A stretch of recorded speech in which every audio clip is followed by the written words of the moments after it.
Hi guys, welcome to Horror's Info channel. Today I have HOTWAV W11 and I want to show you how add event to your calendar on this device. To do it, open calendar application, where we can change view for a month to be easy to add, and tap on the day when we want to add it, maybe 29th of May. There is this plus icon and event. First step, we can add the title of our event, what you need. There we can set when event starts and finish. In this case we can set when event starts and finish. Sorry, in this case we can set add this event to our group on Gmail.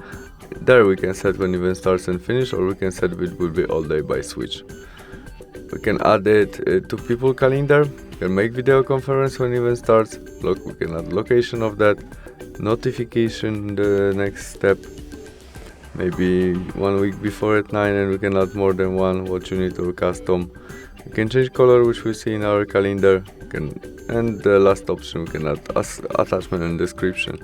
After we add all you need, we press save, and we have it in our calendar right now. That's all.